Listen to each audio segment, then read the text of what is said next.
Hoje na letra I vamos falar de indisciplina em sala de aula, mas só que vista por um outro ângulo. Vamos lá?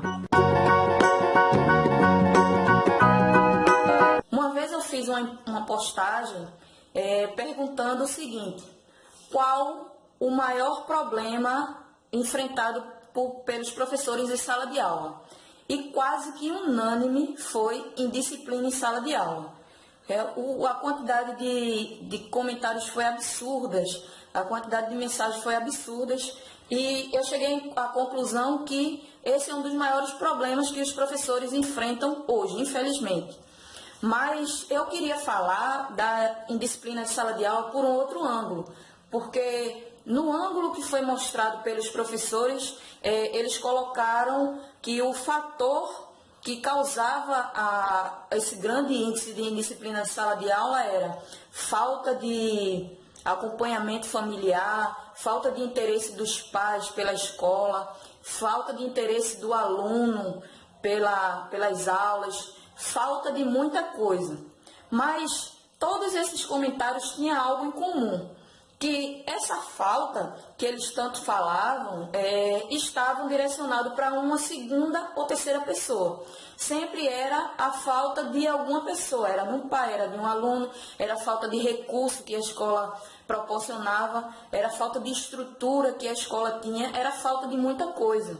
Mas em nenhum momento foi analisado a falta que tinha dentro de si mesmo. O que é que eu, como professor, posso fazer para mudar esse problema que está acontecendo com a minha turma? O que é que eu posso fazer para alterar? Será que tem alguma coisa que eu estou fazendo que está ocasionando isso? Ou será que tem alguma coisa que eu estou deixando de fazer que tenha ocasionado isso?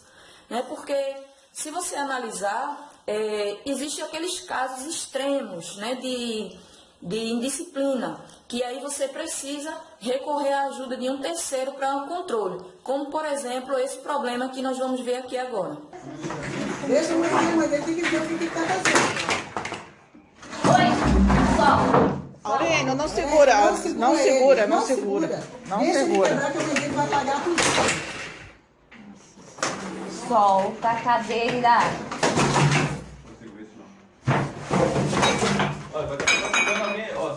Dona Cileia, solta ele. Solta. Pode soltar. Eu quero saber com a orientação educacional, com assistente social, com a polícia. O que a gente faz com uma criança dessa? Se você... Olha. Tomba. Olha isso. Isso. Em nome de Jesus. Tomba. Isso, faz.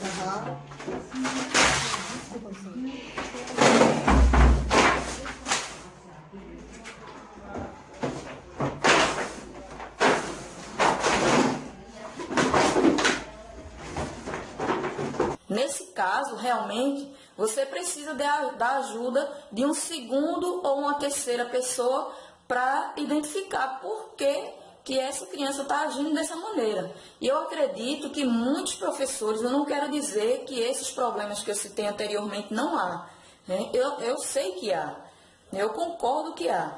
Mas existem outros casos pontuais que eu acho que algumas situações dá para mudar. Por exemplo, você já parou para pensar se você é daquele professor que fica lá durante a aula mexendo o tempo todo no celular e deixando os seus alunos meio à vontade? Ou que você é daquele professor que coloca o aluno para fazer uma atividade e depois senta e vai estudar para a matéria que você vai fazer um teste no seu curso? Ou que você vai ler um próximo capítulo de um livro que você estava lendo, mas que não tem tempo porque você está o dia todo trabalhando e tem um curso à noite e você não consegue ler.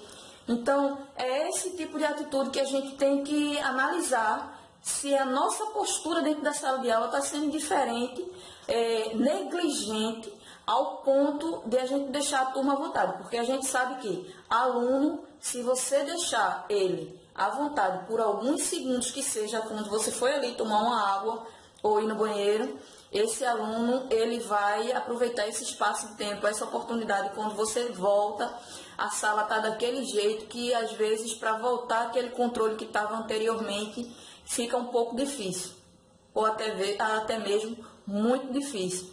Então vamos analisar esse seu comportamento, essa sua postura na sala de aula, né? Existem algumas atitudes simples que se pode tomar dentro da sala de aula que pode fazer com que você mude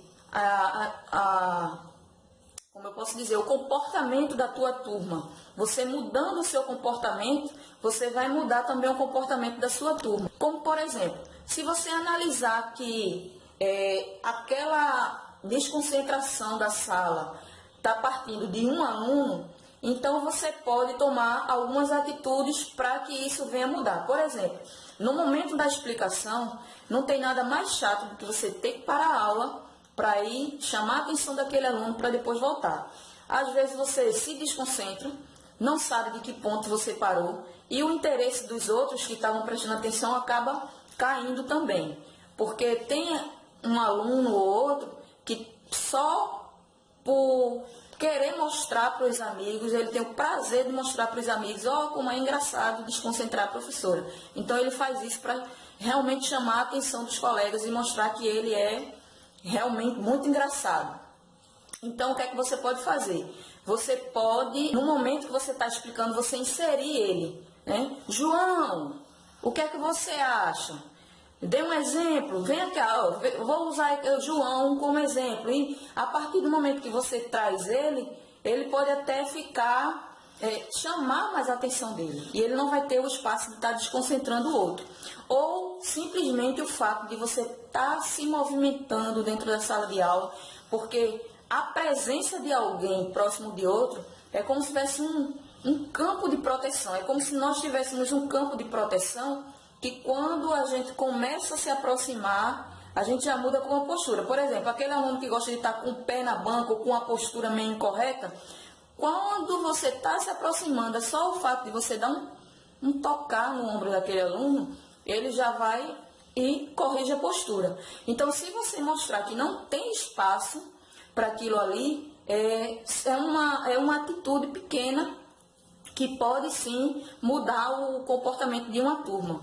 Ou se você perceber que tem aquele aluno que conversa demais, trabalha com rodízio de lugares. Não precisa dizer, não, estou tirando você daqui porque você está conversando. Não precisa dizer isso. Mas se você, uma semana que aquela turma está ali, aquele grupinho que tem aquele assunto concentrado, você começar a trocar eles de lugar, mesmo que ele esteja em outro grupo, aquele vínculo que ele estava com aquele grupinho, ele vai se quebrar. Então, quando você tira ele daquele lugar, você tem pelo menos ali, vamos dizer que uma semana de sossego daquele grupo, até que se forme outro grupo, e assim você vai mudando desfragmentando esses grupos de conversa paralela, né? E outra coisa que você pode fazer é mudar a construção da tua sala. Se você trabalha com a sala em sequência, outro dia você trabalha com ela em corredor, outra semana, né? Todo dia não. Mas outra semana você trabalha com a turma em círculo. E assim você vai modificando e quebrando aquela coisa, aquela áurea que está ali da indisciplina. São atitudes pequenas que você pode estar tomando no seu dia a dia, que pode sim facilitar o teu trabalho, porque a presença do professor ali, ela é muito importante, né? Quando você chega, se a turma estiver bagunçada, um exemplo, a turma está bagunçada, você chama a diretora, o que é que acontece? Na mesma hora fica aquele silêncio total, você não sabe nem por onde começou. Então, a tua presença, ela é muito importante. Só o fato de você estar ali presente, de você estar ali observando enquanto eles estão fazendo uma atividade, passar, dar uma olhada para o caderno, isso aqui pode melhorar, muito bom, isso aqui elogiar. Então, esse tipo de atitude, ela pode mudar, ela pode transformar a condição da tua sala. Ou até mesmo, se você vê que é uma coisa muito extrema, você pode premiar a tua turma. Colocar um quadro de estrelinha do bom comportamento, até chegar aquele aluno, um número de estrelas por semana e ter o aluno da semana, o aluno do mês com a super estrela, né? Você pode fazer isso aí. Uma outra coisa é premiar com um dia diferente. Eu, por exemplo, alguns anos atrás eu tinha uma turma de alfabetização que tinha um problema com indisciplina e que eu cheguei a um acordo com eles. Eu disse para eles o seguinte, que ia verificar com a direção da escola se eu poderia ter um dia extra para a gente fazer uma atividade diferente. Então, muitas vezes eu puni a turma de uma maneira que eu estava achando que era correta, mas que não estava sendo tão correta assim. Como, por exemplo, hoje ninguém sai para o recreio, vai ficar lanchando aqui na turma, na sala. Então, os outros alunos que passavam pela sala zombavam muito com eles. E isso estava deixando eles meio chateados, né? Então, eu tentei reverter essa situação e consegui a autorização, e toda sexta-feira eu tinha 10 minutos para ir lá para o pátio da escola fazer uma atividade diferente. Então, eu fazia um trabalho de coordenação motora, sempre fazia uma atividade de movimento, que tivesse uma cara de recreio. Então, aquela turma que era tão zombada pelos outros colegas, passou a ser a turma mais desejada. Os outros que estavam na turma anterior desejavam chegar na turma da tia Eli só para ter 2 recreios, que eles diziam que tinham 2 recreios na sexta-feira.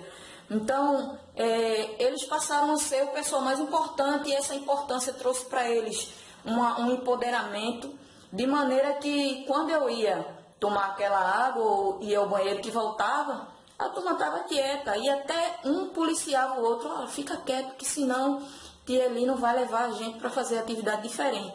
Isso ficou incutido na mente deles. Então, é uma maneira interessante de se fazer.